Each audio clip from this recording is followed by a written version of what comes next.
C'est-à-dire qu'à 15 ans, vous saviez déjà ce que vous vouliez faire? Et ben à 15 ans, j'ai commencé ma première année. Après le brevet, j'ai enchaîné tout de suite sur la partie mode.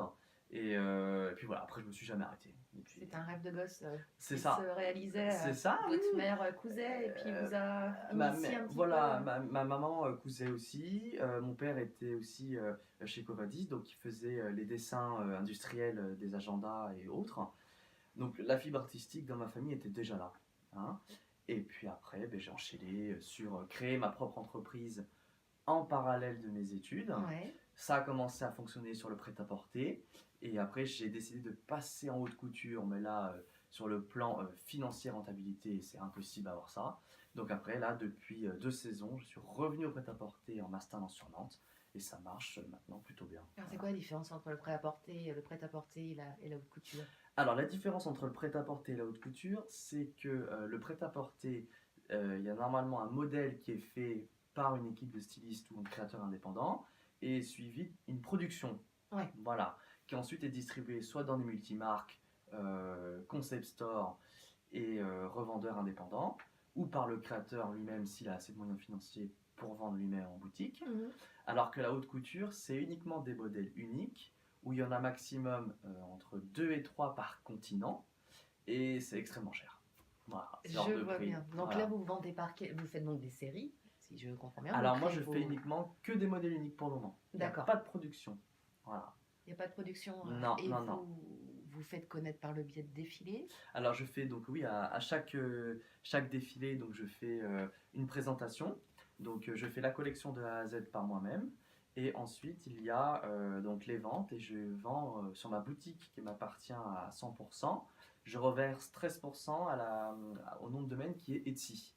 Donc Etsy c'est une plateforme de vente et je suis très bien dessus. Enfin, je suis indépendant, j'ai de leçons à recevoir de personne. Je donne des ordres à personne, je fais uniquement les ventes après l'achat. Voilà. Vous vendez combien de pièces par an? Alors par année, sachant que je fais une collection tous les 6 mois, j'en fais en moyenne 30. Donc en une année, ben, j'en vends normalement 60.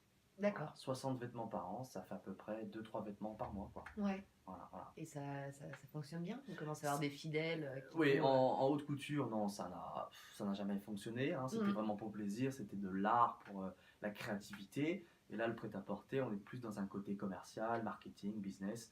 Donc, c'est beaucoup plus. Le serrage de vis que j'ai fait est beaucoup plus intense que pour la haute couture.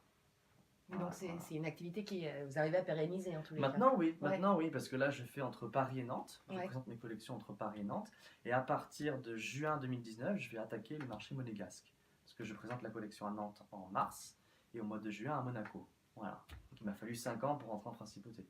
Ouais. C'est très long. C'est très long. Ouais. C'est très long pour vous qui attendiez, Voilà. c'est sûr, mais ça veut dire aussi qu'il faut créer son empreinte et puis. Voilà, montrer Son patte blanche, style. son style, ne pas copier, s'inspirer des autres aussi, sans refaire pareil. Parce que rien ne tombe du ciel, hein. On s'inspire tous les uns des autres, mais il faut avoir sa propre identité, comme vous dites. Et puis tout se passe bien. Après, c'est vrai que sur Monaco, ma stratégie, c'était de viser l'international. C'est ce que j'ai fait, et après, je voudrais attaquer New York. Voilà. Ok. Après, on verra. Mais voilà, je pense que la France aujourd'hui n'est pas suffisante pour faire éclore les vrais talents. Voilà, Ouais. il faut aller voir ailleurs. Et c'est quoi votre ligne d'ailleurs? J'imagine qu'on parle de ligne aussi pour les Alors, créateurs. voilà, moi je fais que femmes pour le moment. Ouais. J'ai fait enfants par le passé, hommes aussi.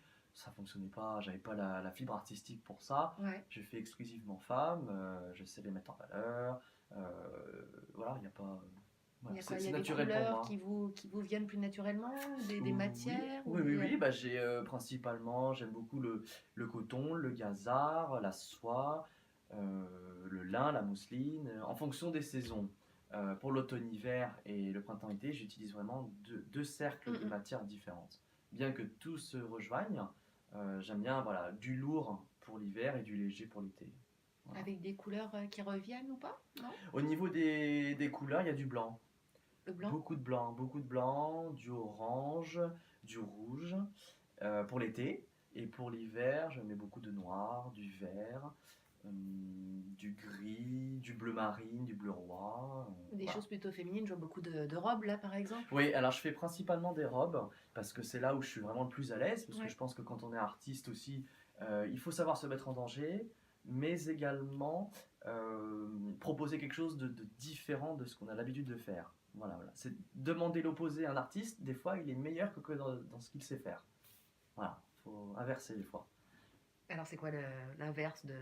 Alors l'inverse de moi, eh ben, là où je suis plus fort, c'est les robes. Ouais, Et là où je suis le moins fort, on va dire que c'est les manteaux. d'accord. Voilà, Donc, vous en faites quand même de temps en temps. Oui, oui, deux par saison, j'en fais allez, 2-3. Alors que sur une collection entière, donc je fais 30 looks. Sur 30 looks en robe, j'en fais en moyenne 18. Mm. Et le reste, ça peut être des chemises, des pantalons, des shorts, des chemisiers et autres. Alors que quand je fais une collection hiver, eh ben, je mets plus des vêtements épais, des trenchs, des robes avec des tissus beaucoup plus épais. Euh, Qu'est-ce qu'il y a d'autre? Des capes, voilà. Mais vraiment, j'aime bien voilà, différencier le printemps-été et l'automne-hiver, que ce soit dans les matières, dans les coupes et dans les vêtements.